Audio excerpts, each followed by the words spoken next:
Hey, I'm Warren. I live, work, travel, and shop in Ontario. And I'm also a person with a disability.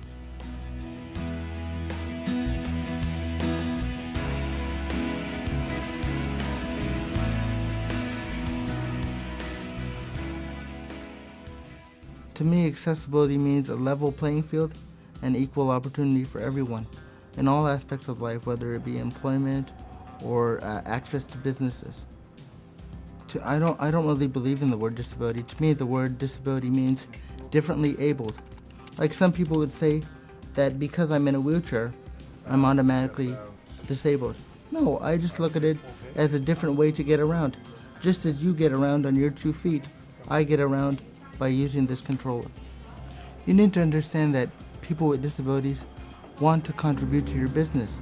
They just need for the business to be accessible. For example, having ramps to get into your building, or friendly customer service. Because in my experience, I find sometimes that business owners are afraid to talk to people with disabilities because they may have not seen a person with a disability before. What I want to tell them is that don't be afraid to talk to a disabled person. We don't bite. Did you know that currently in Ontario approximately 1.5 million people have a disability? Together with their friends and family, the number of people affected by disability is bigger still, and every one of them is your potential customer. This number doesn't even include the aging baby boomers that may not consider themselves as having a disability, but they may have difficulties with mobility, sight, and hearing. In responding to the growing need to make Ontario more accessible, in 2005 the province passed a new law, the Accessibility for Ontarians with Disabilities Act, the AODA, aimed at making the province fully accessible by 2025. Over the next few minutes, you'll learn about accessibility, as well as meet some experts, people with disabilities, and hear their tips and techniques for serving customers with disabilities. But first, here are some terms you should get to know. Disability means a restriction in a person's capacity to function resulting from impairment. While some disabilities are visible, many are non-visible and not readily apparent. Some common disabilities include physical, hearing, vision, learning, developmental, and mental health. A barrier is anything that stops or makes it difficult for a person with a disability to take part in society or from accessing a service. It is important to remember that barriers aren't just physical, ones like a building without a ramp, but include a wide range such as physical, architectural, information or communications, attitudinal, technological, or a policy or practice. Now let's meet some people with disabilities who've experienced barriers to accessible customer service, people who could be your customers.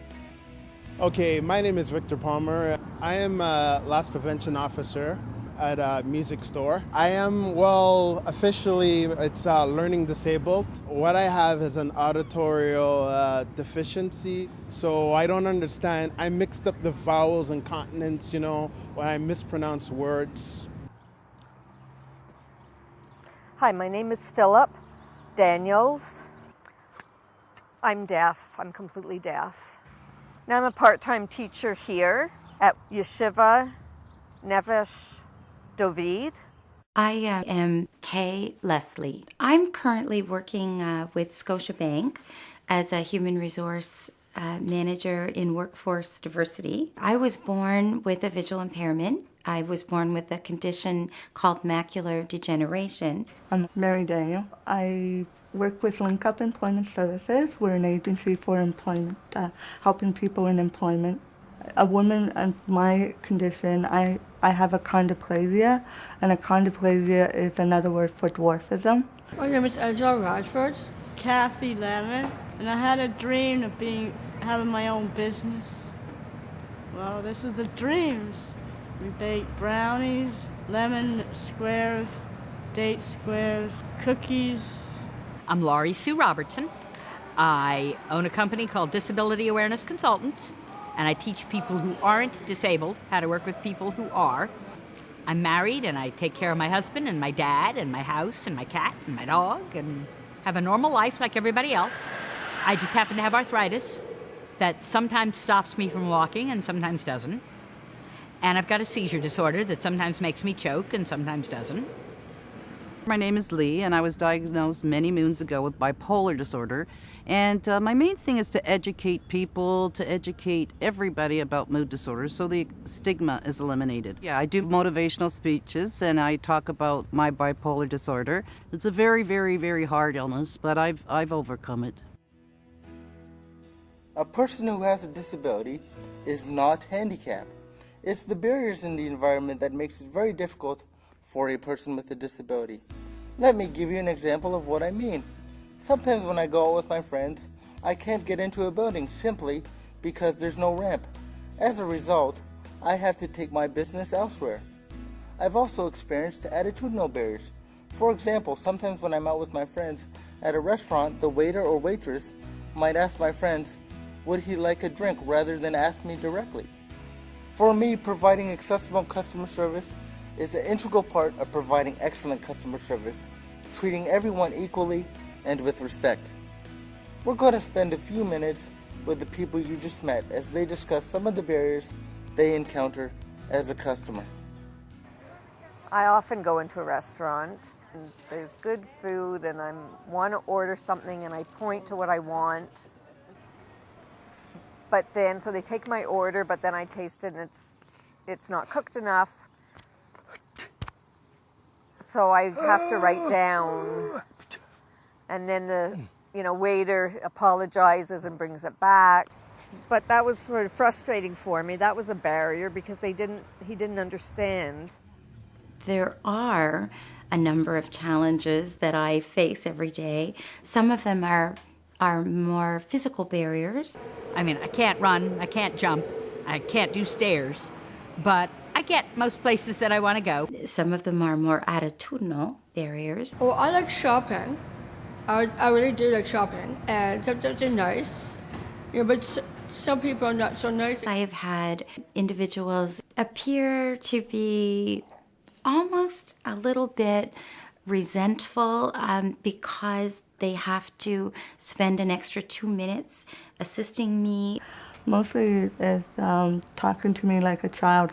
That has happened. You get some people in customer service that might want to pat me on the head because they think I'm a little girl. So just say if I walk into a store, I'm really not sure really what I want. Maybe I might pace a bit, because I'm not really sure. And, someone might think that I'm going to shoplift. But really it's because I'm confused. Businesses are beginning to realize that this is an important customer service issue. So if you create an environment that's accessible and welcoming, people will come who have disabilities. And that's 16% of the population. So that's a lot of people. If people who are pleasant, who treat me very well, I would go back to the store. If they want to communicate better, they can write things down. They can write to each other. Some hearing people want to learn, and I'm happy to teach them a few signs. My advice to people who are trying to assist a person with a disability would be to simply say to the individual, how can I best help you? If you just ask, do you need anything? And then listen to the answer, it makes all the difference in the world. So talk to us as if you would talk to a person who is not disabled. Let's just think of that person, whether somebody that might be related to you, and that these illnesses are not our fault. Smile. Don't act like my presence is a big injustice for you or a big burden. Smile, be polite, and have the right change.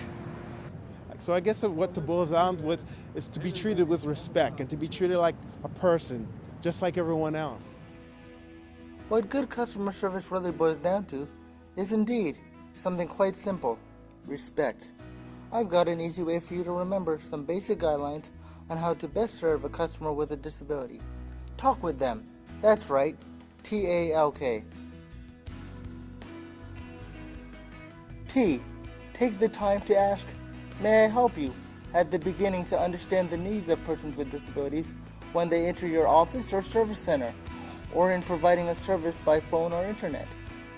A. Ask, don't assume. Never assist unless asked to, as you would with a customer without a disability, unless it's a clear emergency. L. Listen attentively and speak directly to the customer who has a disability, instead of their companion or attendant. K. Know the accommodations and special services available. Be knowledgeable about the services that are available in your community.